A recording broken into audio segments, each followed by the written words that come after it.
오늘 이 시간 말씀의 제목은 예수님 생각 배우기라는 말씀입니다. 예수님 생각은 어떠신지 예수님 생각 배우기라는 말씀으로 마태복음 9장 14절에서부터 17절까지 말씀을 여러분들과 함께 은혜를 나눌까 합니다. 예수님께서는 이 땅에서 사역하실 때에 자주 제자들에게 말씀으로 가르치셨습니다. 예수님은 질문을 받으셨고 거기에 따른 대답을 하시면서 하나하나 세밀하게 가르쳐 주셨다는 거죠. 예수님의 가르치심은 그 당시에 랍비, 그 선생들보다 훨씬 더 높은 차원의 예수님의 가르침은 새로운 가르침이었다는 것입니다. 예수님으로부터 가르침을 들으면 예수님의 생각을 배우게 되고 또 예수님처럼 생각하게 된다는 말씀이 오늘의 주제의 말씀입니다. 오늘 우리에게 주신 말씀의 논지를 보니까 예수님께서는 새 시대에는 새로운 생각이 필요하다는 것을 우리에게 말씀합니다. 첫 번째 보니까 14절을 통해서 금식에 관한 질문을 받으셨는데 이때 누가 질문을 합니까? 세례 요한을 따르던 제자들이 예수님께 나와서 우리와 바리새인들은 금식을 하는데 왜 당신의 제자들은 금식을 아니하느냐 그렇게 물어봅니다. 그리고 15절 말씀을 통해 보면은 혼인 잔치 때에 신랑을 비유해서 말씀하시는 내용이 나오고 또 그 다음 보니까 생배 조각과 낡은 옷에 대한 비유를 하면서 우리에게 말씀을 가르쳐 주시고 마지막으로 17절 말씀을 통해서는 새 포도주는 낡은 가죽 부대에 넣지 말아라는 그런 말씀으로 우리에게 말씀을 가르쳐 줍니다. 옛날 왕이 다스리던 시대에는요, 그 앞에 기존의 왕조가 무너지고 새로운 왕이 들어설 때에 그것을 새 하늘이 열렸다 그렇게 말을 합니다. 왕이 바뀌면 모든 것이 바뀌어지는 거죠. 그리고 만약에 어떤 나라가 침략에 들어가서 그 나라를 정복하면 왕을 비롯해서 모든 보관 대적들을 처형을 하거나 멀리 귀양을 보내거나 완전히 판을 새롭게 짜는 것입니다. 통치하는 사람이 바뀌고 백성들에게는 살아갈 기대감이 생길 수도 있고 오히려 암담하고 절망적일 수도 있다는 것이죠. 다스리는 한 사람의 인품과 지도력이 백성들에게 얼마나 희망을 주느냐 아니면은 절망을 주느냐 하는 것입니다. 왕조가 바뀌면은 진짜 새 하늘이 열리는 것일까요? 왕을 하늘처럼 떠받드는 시대에는 그런 생각도 가졌다는 겁니다. 이제는 민주주의 시대가 왔고 이 민주주의 사회에서 어떤 정권이 교체가 되면은요, 그 사람을 좋아하지 않는 사람들은 희망을 갖지를 못하고 또 다른 쪽은 어떻습니까? 아쉽다 못해 절망까지 한다는 겁니다. 그만큼 이 사회나 어떤 정치력은 사람을 인해서 고난과 고통을 주기도 한다는 겁니다. 이 땅에서 사람에게는 완전한 희망을 둘 수도 없는데도 말이죠. 그렇다면 완전한 희망을 여러분들은 누구에게 두어야 되겠습니까? 여러분, 그것은 바로 우리가 믿는 예수님이어야 한다는 겁니다. 여러분들은 희망을 예수님께 두시기를 바랍니다. 예수님께서는 왕으로 오셨지만은 세상의 왕과 같이 행동하지 않았다는 겁니다. 예수님의 오심은 인류에게 새로운 시대를 여는 것입니다. 왕조가 바뀌는 새하늘이 아니고요, 예수님께서 오심으로 열리는 새하늘이 열렸다는 것이죠. 일국의 왕을 하늘로 받들면 안 되고 하늘로부터 오신 예수님을 우리는 하늘처럼 더 받들어야 한다는 겁니다. 그러나 예수님께서는 당신의 영광을 받기보다는 당신을 보내신 아버지가 영광을 받아야 한다, 그렇게 말씀합니다. 그리고 당신을 섬기러 왔다, 그렇게 말씀을 합니다. 이 땅에서 예수님은 작고 나약한 종의 모습을 우리에게 보여주셨습니다. 예수님은 대접을 받으려고 이 세상에 오신 것이 아니라 이 세상을 섬기려고 오신 그 예수님이야말로 새로운 시대를 여는 분이심을 여러분들은 꼭 믿으시기를 바랍니다. 오늘 첫 번째 보니까 금식에 관한 질문을 받으시는 예수님이에요. 예수님 이전에 세례 요한이 먼저 와서 외쳤습니다. 세례 요한의 가르침을 듣고 따르던 제자들이 많았다는 거죠. 이 세례 요한은 예수님의 길을 예비를 해준 사람입니다. 예수님보다 6개월 전에 먼저 태어나서 예수님이 나가고자 하는 그 길을 열어줬던 분이죠. 예수님이 하나님 나라 복음을 전파하기 시작한 후에 세례 요한의 제자들 중에서는 예수님을 따라하는 사람들이 많이 생겼습니다. 세례 요한의 제자 중에서는 세례 요한과 예수님을 비교하기까지 했다는 거죠. 그래서 자기들이 보기에 세례 요한과 예수님을 비교해보고 그 중에 누가 더 나은 분인지, 그렇다면 더 나은 분을 따라가겠다, 그런 마음을 먹고 있었던 사람도 있었다는 것입니다. 세례 요한의 제자들이요, 예수님께 와서 자기들은 바리새인들과 같이 다 금식을 하는데 왜 예수님의 제자들은 금식을 하지 않느냐, 그렇게 질문을 합니다. 여러분, 이 당시에 금식이라고 하는 것은 하나의 경건한 표현입니다. 금식을 해야만이 거룩한 모습을 드러내고 경건하다, 그런 생각을 가지고 일주일에 한 번씩은 꼭 금식을 했던 그런 풍습이 있었던 것이죠. 그러니까 자기들은 경건하고 예수님의 제자들은 경건하지 않는 것이 아닌가, 그렇게 생각을 했다는 거죠. 사실 제자를 가르치는 선생님이 경건하지 못하다고 비꼬는 말일지도 모릅니다. 그런데 예수님은요, 기존의 질서를 무너뜨리지 않습니다. 그렇다고 해서 기존의 질서를 그대로 따라가지도 않았다는 겁니다. 기존의 질서 중에서 지키지 않아도 되는 것이 있다면 과감하게 버렸다는 거죠. 그것은 예수님께서 기존의 사람들과는 다른 전혀 새로운 생각을 하고 계시기 때문이라는 것입니다. 금식에 관해서도 사람들은 기존의 질서와 습관을 따랐습니다. 그러나 예수님은 금식하지 않아도 되는 이유를 갖고 계셨다는 거죠.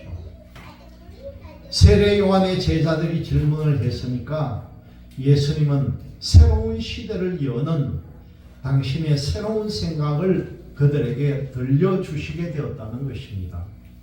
이것은 분명 새로운 가르침이었다는 것이죠. 두 번째 보니까 혼인집 신랑을 비유를 들어 말씀하시는 예수님에 대한 것입니다. 예수님은 당신의 제자들이 금식하지 않아도 되는 이유를 세 가지를 들어서 말씀하십니다. 첫째 이야기가 혼인집 신랑의 이야기입니다. 결혼식이 열리면은 신랑의 친구들이 손님으로 참석을 하게 됩니다. 이 신랑의 친구들은 모두 신랑의 결혼을 축하하면서 웃고 즐긴다는 것이죠. 이 혼인잔치에 얼굴을 찡그리거나 그 가운데 슬퍼한 기색을 하는 친구는 없을 것이라는 겁니다. 혼인 때 누가 슬퍼합니까? 혹시 얼굴을 찡그린다고 하는 것은 그 사람이 너무 많이 배가 터지게 먹어서 아프거나 뭐가 속이 안 좋은 일 외에는 슬플 일이 뭐가 있겠습니까? 여러분, 신랑의 친구는요, 슬퍼하지 않는다는 것입니다. 그런데 만약에 그 신랑을 빼앗기는 날이 온다면 어떻게 하겠느냐는 거죠. 바로 이것이 예수님의 비유입니다. 신랑의 친구들이 모두 슬퍼할 것입니다. 이 당시에 금식은요, 금식을 알면서 슬퍼하는 모습을 보여야 된다는 거죠. 금식하면서 웃으면 안 된다는 거죠. 마태복음 6장 16절을 보면은 예수님께서 금식할 때에 외식하는 자들과 같이 슬픈 기색을 보이지 말아라, 그렇게 말씀을 합니다. 결혼식은 기쁨의 자리입니다. 또 잘 차려진 음식을 즐겁게 먹는 날이 바로 잔칫날입니다. 그러므로 그 잔칫날에 금식한다는 것은 생각조차 못하는 일이라는 거죠. 이번에 저희들이 그리스 빌립보 교회를 방문했을 때에 빌립보 교회 현장을 둘러보고 사도 바울이 거기에 감옥에 갇혀 있었던 현장을 보고 왔습니다. 왜 성지순례를 해야 되는가? 참 목회자로서는 꼭 봐야 되는 거예요.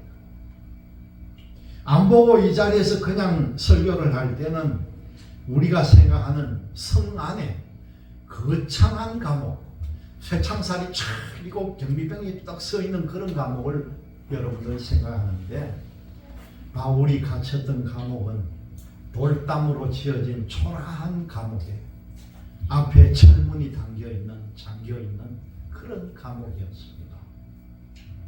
그 빌립보의 감옥 갇혀 있었던, 거기에서 지진이 나가지고 앞에 있던 경비병들이 혼절을 할 정도로 우리는 어떻게 하면 구원받느냐고 자동적으로 풀려나는 그 바울을 보면서 외쳤던 경비병의 생각이 나고, 그랬던 그 자리를 우리가 보면서 그 가까이에 루디아라고 하는 여인이 처음으로 바울로부터 전도를 받고 교인이 되었던 루디아 교회를 방문하게 되었습니다. 오늘 말씀 가운데 잔치라는 것이 생각이 나니까 이 말씀을 여러분들에게 전하게 되는데, 그 빌립보 교회를 방문했을 때 얼마나 그 사람들이요, 잔치를 그 빌립보 교회 앞마당에서 하는 거예요. 그것도 온 동네 사람들이 다 모여가지고 잔치상을 펴놓고 먹고 마시면서, 마침 저희들이 갔을 때 손에 손을 붙잡고 빙빙 우리 강강술래처럼 춤을 추면서 노래를 부르는 그 장면을 봤습니다. 나중에 제가 동영상을 한번 보여드릴게요. 그걸 제가 찍어왔습니다. 그리고는 가까이 있는 루디아 기념교회를 갔는데, 가니까요, 교회 방문 그 못하게 철문에 자물쇠가 딱 잠겨있는 거예요. 그래서 우리는 예상치도 못하고 루디아 교회를 들어가 보고 그 안내도 보고 루디아가 세례받았던 메카에도 가서 봐야 되는데 문이 잠겼길래 그 동네에서 알아보니까 빌립보 마당에 오늘 잔치가 있어서 온 동네 사람들이 마을 다 비워버리고 이 교회도 잠궈버리고 다 갔다는 거예요. 우리는 꼼짝도 못하고 문 밖에서 교회 사진만 촬영을 하고 삥 둘러가지고 맨물로 내려가서 루디아가 세례받은 세례터를 구경을 하고 왔습니다. 그런데 왜 성지순례가 필요한가? 제가 여러분들에게 루디아를 설교로 말씀을 드린 게 몇 번이나 됐는데 제가 드릴 때마다 바울이 전도하러 나갔을 때 팔레트로 나갔다든가 아니면 해안가를 거닐었다든가 바닷가에서 루디아를 만났다. 그렇게 여러분에게 말씀을 전했는데 완전히 180도로 틀린 거예요. 내가 만났던 루디아를 만난 자리는 작은 시냇물이 흐르는 바로 들녘에 있는 루디아입니다. 여러분 얼마나 제가 생각했던 루디아와 현장이 틀렸는지 현장을 보고 알았다는 거죠. 오늘 말씀에 잔치 이야기가 나오니까 이 잔치 때는 온 동네 사람들이 모여서 기쁘게 잔치를 하는 기쁨의 자리라는 것입니다. 잘 차려진 음식을 먹는 날이라는 거죠. 그러므로 그날에는 금식한다는 것은 생각조차 못할 일이라는 것입니다. 예수님께서 왜 이런 말씀을 하셨을까? 예수님과 함께하는 일이 바로 혼인집 신랑과 함께하는 것처럼 기쁜 일이어야 된다는 것이죠. 예수님은 사람들에게 기쁨을 주려고 오셨습니다. 하나님을 만나는 기쁨, 영생을 얻는 기쁨을 주시려고 예수님은 이 땅에 오신 줄 믿으시기를 바랍니다. 예수님께는 기쁨이 충만하고요. 또 당신의 기쁨이 바로 제자들에게 충만하다. 그 말씀이 요한복음 15장 11절에 나옵니다. 그렇기 때문에 예수님과 함께 있을 때는요, 금식하는 것이 적합하지 않다는 거죠. 예수님과 함께 기뻐하면은 즐거워하면 된다는 겁니다. 세 번째로 보니까 대조각과 옷을 말씀하신 예수님에 대한 말씀입니다. 예수님은 두 번째로 생배조각과 옷의 예를 들어서 대답을 합니다. 요즘이야 여러분 워낙 섬유가 좋고 질겨서 어지간히 해질 때까지 입지 않고 실증이 나서 버리는 경우가 더 많습니다. 그렇지만 옛날에는 어땠습니까? 일일이 기워서 입었던 기억이 여러분들도 있을 것입니다. 요즘 사람들은요, 도리어 그 해진 옷이 더 멋지다고 생각을 해서 입고 다니잖아요. 오죽하면은 해진 옷이 유행이 되고 패션이 되어버립니다. 특히 청바지 같은 거 여러분 한번 보세요. 일부러 청바지가 속살이 다 보일 정도로 찢어놓고 저것도 무슨 옷이가 할 정도로 그걸 입고 돌아다니는 패션을 나타냅니다. 백화점 매장에서도 찢어지고 해진 옷을 비싼 돈을 들여서 산다는 거죠. 요번에도 같이 간 동생이 청바지를 입고 있는데 우리는 그냥 청바지겠지 했는데 보니까 사위에게 얻어 입은 청바지인데 그 동생이 그 청바지 내가 일할 때 작업복으로 입으면 좋겠는데 했더니 깜짝 놀라면서 아니요 그건 작업복 하기에는 너무나 아까운데요 하더라는 거예요. 그래서 왜 그러냐 하니까 청바지 하나에 30만 40만 원 주고 사입니다. 그런데 군데군데 구멍을 탁 뚫어 놓은 그런 청바지가 30, 40만 원이에요. 과거에는 옷이 헤어져서 천을 대 꿰매는 그런 경우가 많았습니다. 우리나라 옛날 과거 사진을 보면요, 그 아이들이 누더기 옷을 입고 있는 사진이 얼마나 많은지 모릅니다. 지금도요, 우리가 사는 이 땅 반대편에 있는 어떤 나라들을 보면은 지금도 그런 해진 옷을 입고 다니는 애들이 얼마나 많은지 모릅니다. 언젠가 아프리카에 하는 방송에 나오는 걸 보니까 우리나라에서 헌옷을 모아가지고 아프리카에 그것도 파는 모양이에요. 헌옷을 정리해서 전부 구별해서 아프리카에 파는데 아프리카의 그 상인들이 파는 옷을 아이 어른 할 것 없이 입고 다니는데 참 기가 찬 것은 요 얼마 전에 우리가 이 선거 끝나고 선거 운동원들 1번 누구누구 2번 누구누구 하는 그런 옷을 아프리카 사람들이 뭐가 뭔지도 모르고 조끼처럼 옷을 입고 온 사방 돌아다니는 겁니다. 그 옷을 입고 그런 모습을 볼 때 참 저렇게도 모르고도 입는구나 그런 생각을 해봤습니다. 헤어진 옷에 생배 조각을 붙여서 꿰매면은 옷이 어떻게 되겠습니까? 오늘 말씀처럼 생배 조각이 질기기 때문에 헌 옷을 당기고 그 결과 그 옷은 더 못 쓰게 된다는 거죠. 그래서 생배 조각을 낡은 옷에 붙여서 꿰매지 않는다 그렇게 말합니다. 세례 요한과 바리새인들의 금식은 해진 옷처럼 사람들의 생각을 힘들게 할 뿐이라는 것이죠. 그러나 예수님의 생각은 신선하고 사람들의 생각은 활기차게 한다는 겁니다. 예수님의 신선한 생각을 금식이라는 낡은 생각에 덧붙이면은 금식하는 사람들만 갈등할 뿐이라는 것입니다. 금식하는 사람들은 금식하는 대로 그냥 내버려 두고 예수님의 생각을 듣고 그냥 따르면 된다는 것이죠. 그들의 금식이 끝나고 예수님 생각을 들을 날이 언젠가는 올 것이라는 겁니다.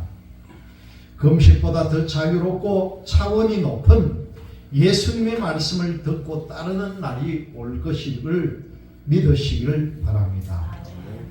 마지막 네 번째로 보니까 가죽 부대를 사례로 드신 예수님의 말씀입니다. 예수님은 세 번째로 비유로 말씀합니다. 이번에는 새 포도주를 낡은 가죽 부대에 넣는 이야기를 합니다. 세 번째 비유는 두 번째 비유와 이야기의 소재만 다를 뿐 비슷한 패턴의 내용을 가지고 있습니다. 예수님께서 이 비슷한 패턴을 두 번 반복하신 이유가 뭡니까? 분명하게 깨닫도록 다시 강조하는 말씀이죠. 포도주를 새로 만들면 새 가죽 부대에 넣어야 합니다. 왜 그렇습니까? 그 포도주가 발효되는 과정에서 부피가 늘어나기 때문에 가죽 부대가 튼튼해야 견딜 수 있지, 잘못하면 흠 가죽 부대에 넣으면 터질 수가 있다는 거죠. 새 포도주를 낡은 가죽 부대에 넣는다면 그 부대가 터져서 포도주가 쏟아지게 된다는 것입니다. 그러면 포도주도 못 쓰게 되고 또 그 가죽 부대까지 못 쓰게 됩니다. 여러분, 새로운 세계를 열려고 오신 예수님, 그 예수님을 낡은 사고방식에 넣고 판단하려고 든다면 낡은 사고방식에서 가졌던 일만의 장점마저도 무너져버리고 새로운 생각을 가지신 예수님의 말씀도 제대로 들리지 않을 것이라는 겁니다. 예수님의 생각을 배우려면요, 기존의 낡은 사고방식에 여러분 집착하지 말아야 한다는 것이죠. 낡은 사고방식을 고집할수록 예수님의 새로운 생각을 배울 수가 없다는 것입니다. 예수님의 생각을 배우려면요, 여러분 새로운 자세를 가져야 합니다. 전통과 습관이 사람들에게는 익숙하기는 하지만 그것은 영원하지는 않다는 거죠.